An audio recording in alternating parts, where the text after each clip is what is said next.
Recorded Books and RB Digital present Judge Anderson, Year 1, by Alec Worley, narrated by Morgan Hallett.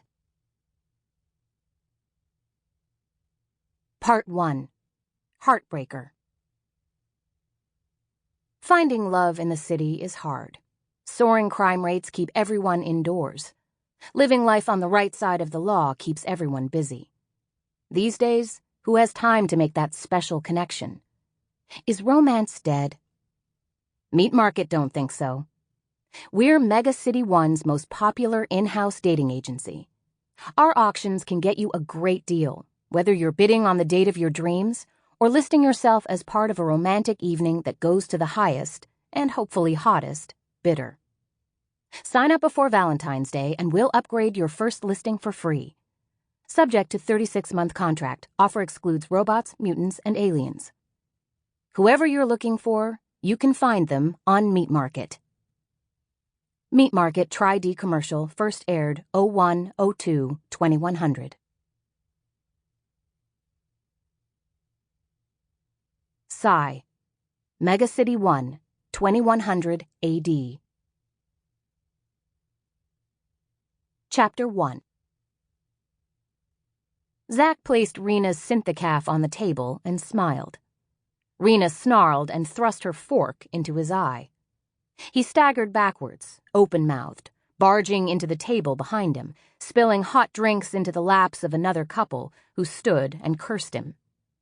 The table capsized as Zach sprawled onto the floor. He sat up, touching the utensil protruding from his eye.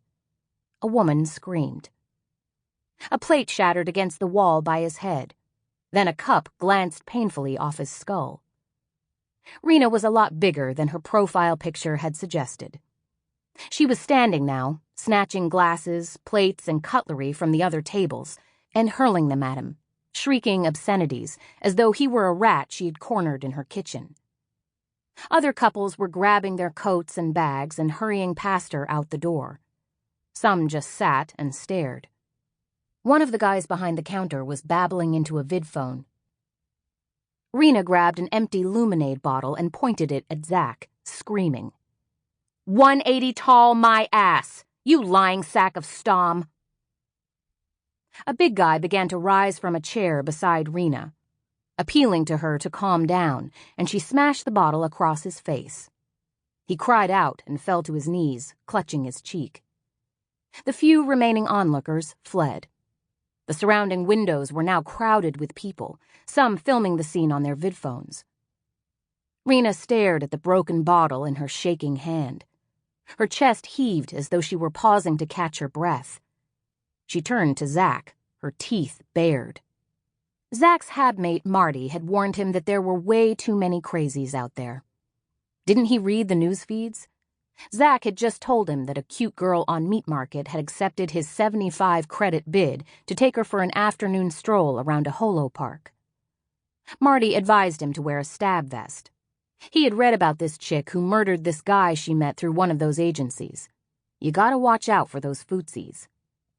Marty was right, of course. The feeds were full of stories about footsies, those citizens whose minds could no longer resist the overwhelming madness of day-to-day life in Mega City 1. Some threw themselves off buildings or under trains. Others vented their outrage on their fellow citizens, using hastily purchased shotguns or the biggest cleaver they could find in their kitchen drawer. Having claimed the lives of several unlucky citizens, these spontaneous episodes would invariably conclude with a couple of well-placed bullets, courtesy of the Justice Department. Listen to me when I'm talking to you. Zach held up his hand to placate Rena, edging towards the door as he did so. But the gesture only seemed to incense her. She snorted like a maddened bull and ran at him, clutching the broken bottle like a dagger. Zach yelped, feeling the fork wagging in his eye as he turned and scrambled for the exit. The automatic doors parted, and several onlookers backed away outside. Rena grabbed a fistful of Zach's hair, throwing her weight on top of him and pushing him to the floor. Scrabbling wildly, he pulled over an ornamental plant, spilling stones and soil. Rena stabbed him in the throat 3 times before the Sample complete. Ready to continue?